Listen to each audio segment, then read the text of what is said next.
કરીએ એન્ટીબાયોટિક્સના રેડ એલર્ટની। તમારા બાળકોને શરદી ખાંસી કે તાવ આવે તો શું તમે પણ તેમની જાતે જ એન્ટીબાયોટિક્સ આપો છો? તો થઈ જજો સાવધાન, કેમ કે વિશ્વભરમાં ડોક્ટરની સલાહ લીધા વિના એન્ટીબાયોટિક્સ લેનારાને એન્ટીમાઇક્રોબિયલ રેઝિસ્ટન્સીની અસર થઈ છે અને તેના લીધે વિશ્વમાં 30 લાખથી વધુ બાળકો મૃત્યુ પામ્યા છે।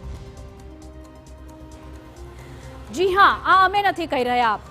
ઓસ્ટ્રિયાના વિયેનામાં ESCMID ગ્લોબલ 2025માં રજૂ કરાયેલા સર્વેમાં આ વાત બહાર આવી છે। આ સર્વેથી દક્ષિણ પૂર્વ એશિયા અને આફ્રિકા જેવા દેશોમાં એન્ટીબાયોટિક્સના ઝડપથી વધી રહેલા વપરાશ અંગે પણ ચિંતા વ્યક્ત કરવામાં આવી છે। સંશોધનમાં જણાવાયું છે કે 2019થી 2021 દરમિયાન દક્ષિણ પૂર્વ એશિયા અને આફ્રિકામાં એન્ટીબાયોટિક્સનો વપરાશ ઝડપથી વધ્યો છે અને આ સમયગાળા દરમિયાન દક્ષિણ પૂર્વ એશિયામાં 160% અને આફ્રિકામાં 126%નો વધારો થયો છે।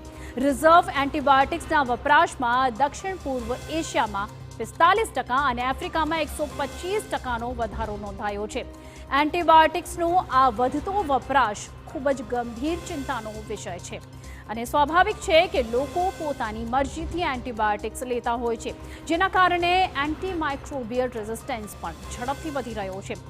જાણો શું કહે છે એન્ટીબાયોટિક્સ વિશે એક્સપર્ટ।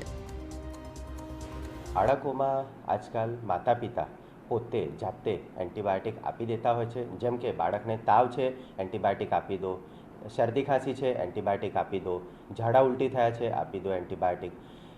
મારે પેરેન્ટ્સને અહીં એ કહેવું છે, દરેક તાવ માટે એન્ટીબાયોટિક નથી હોતી, દરેક ઇન્ફેક્શન માટે એન્ટીબાયોટિક નથી હોતી અને દરેક ઇન્ફેક્શન જેમ કે વાયરસ, બેક્ટેરિયા, ફંગસ, પેરાસાઇટ્સ આ બધા માટે કંઈ એન્ટીબાયોટિક કામ કરતી નથી। તમારા ડૉક્ટરને નક્કી કરવા દો તમારા બાળકને અથવા તમારા પેશન્ટ દર્દીને કયા પ્રકારનું ઇન્ફેક્શન છે, કારણ કે મેજોરિટી 90% ઇન્ફેક્શન્સ જેમ કે તાવ, શરદી, ખાંસી તે બધા વાયરલ હોય છે, જેમાં એન્ટીબાયોટિકનો કોઈ રોલ જ નથી હોતો। એન્ટીબાયોટિક શરીરમાં બેક્ટેરિયાને મારવા માટે આપવામાં આવતી દવા છે।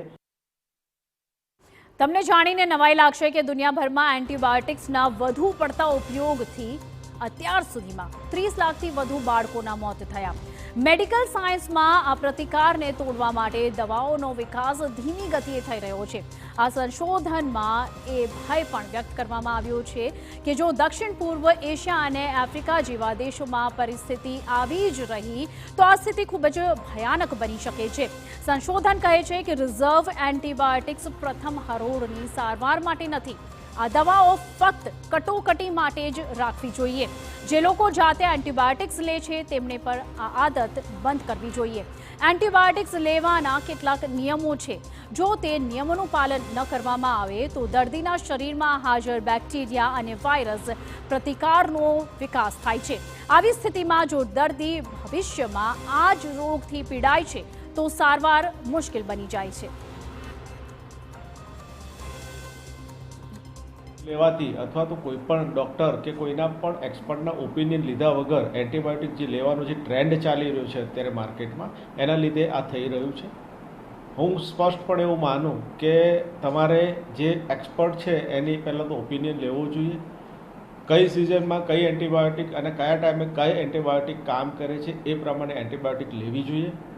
એન્ટીબાયોટિકનું વધારે પડતું યુઝ કરો તો એન્ટીબાયોટિકનું રેસિસ્ટન્ટ આવે છે અને એ રેસિસ્ટન્ટના લીધે એ એન્ટીબાયોટિક ફરીથી એ બાળક પર ઇફેક્ટ નથી કરતું, એ ડેટા પણ પ્રૂવ કરે છે અને WHO ની ગાઈડલાઇન પણ આ જ વસ્તુ કહે છે।